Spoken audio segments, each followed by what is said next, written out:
Hi, my name is Morley, Serraview co-founder and chief evangelist. Today I've invited Mann, Serraview's new global head of client success, to join us. Hi Jo. Hi, great to be here. Welcome, thank you. Jo comes to us with over 15 years of experience in the corporate real estate field, most recently working at Suncorp Group on their corporate real estate strategy and the design and implementation of their Agile working environment.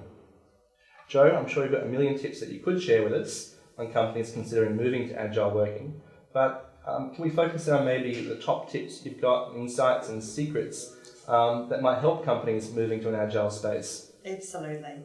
It's a big journey, and I do have a lot of information I could share, but let's try and focus it.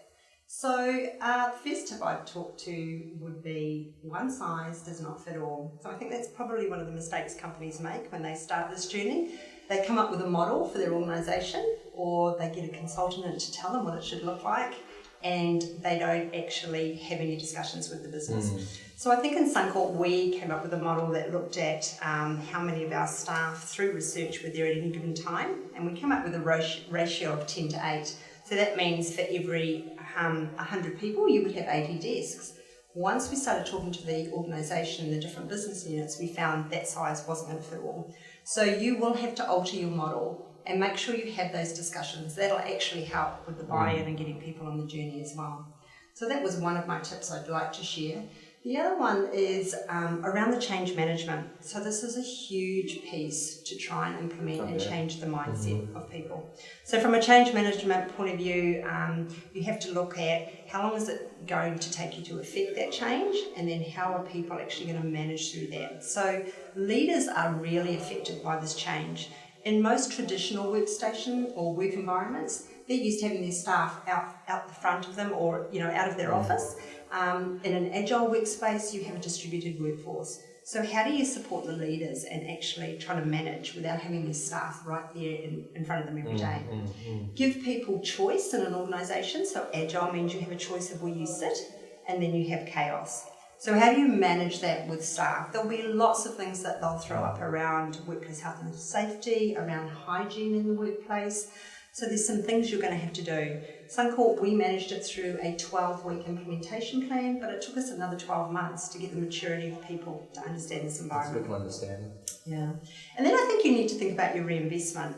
So from a total dollars point of view, you could save a lot of money. So if you're doing a business case, there are big benefits to be had from working to a more agile workspace.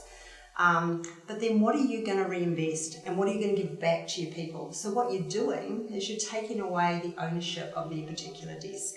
They've been there for years, it's always been their own space. What are you going to give them back? And I think in Suncorp we had to invest in a couple of things. Our technology wasn't great, so we had to look at what are we going to do from a technology point of view.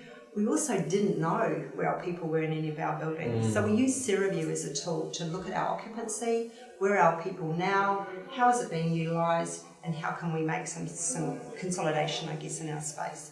But you need to reinvest some money back in. So if you're going to save 30 million, maybe reinvest 10% back into your business units. And I guess the last key tip I would leave you with would be leaders. So if you have good leaders in an organisation, they will embrace this change really well and be able to manage through it.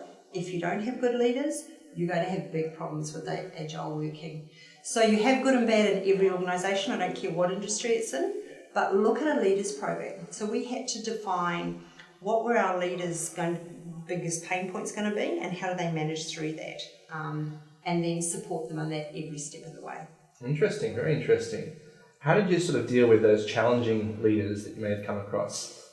There's been a few of those. I think most of that was sitting down with them and trying to understand what were they most nervous about, and then giving them some tools to manage that. So I think you can use things like Microsoft Skype for Business that enables them to track where their people are and actually have conversations while they're not in front of them.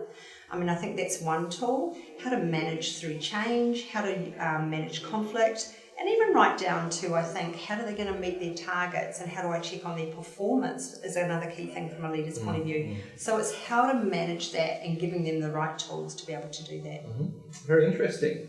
Well, some good tips there. thanks for joining us, and I really hope you do come back for a future segment. Look forward to it. If you do have any questions for Jo, please do reach out to us over Facebook, LinkedIn, or Twitter using the hashtag AskSerraview. Thanks again. Great. I hope to see you next time. Look forward to hearing from you.